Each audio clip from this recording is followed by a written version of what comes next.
Second धन्यवाद आप लोग ये से हम करते नहीं जे भी ये गाना के आज हिट करता सुपर हिट करता डुपर हिट करता वो पूरा भोजपुरी श्रोता समाज के हम आज मंच के द्वारा पैर छू के प्रणाम करते नहीं। आज आपने एक बात तो साबित कर दिया कि जो लोग बोलते थे कि भोजपुरी में खाली हैया हुए चलेगा, आपने एक बहुत सिंगार रस के गाना को इतना सुपर हिट बनाया है कि आपने बताया है कि अगर गायक अच्छा गाना दे तो हम अच्छा भी सुनना पसंद करते और इसके लिए आप सबको धन्यवाद दिल से। ये भाव है, ये कोनो गलत चीज नहीं, सिंगार है, ये सिंगार के बात रहे कि कोरा में सट के उलट के पलट के हाँ दिल दुनिया तू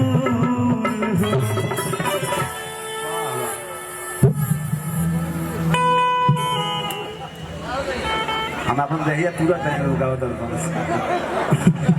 गाना आज हम अपनी हीरोइन बुला रहे हैं। आइए मेरी हीरोइन। अच्छा वाले क्या हो? अरे मजा ये जो डांस कर रहा कोई नहीं करेगा। देखिए यार तू क्वालिटी जानो, यह तो छोटे बाबा हम लोग काहे प्यार करते हैं, यही तो है। तुम सीधे दियो बढ़िया, हाँ हुक्म सीधे भाव देखिए। अरे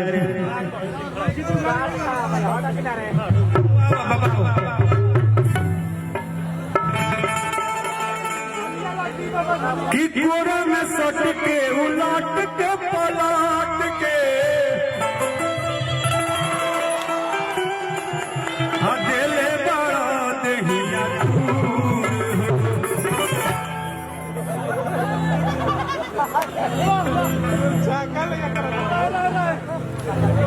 कि बिजली के तार में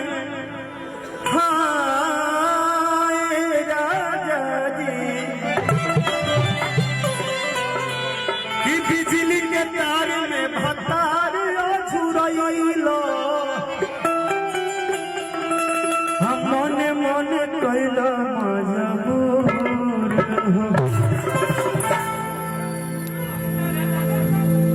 कि ऐसे जन सकती कि मोरा होती कि टूटेला बदन पोरे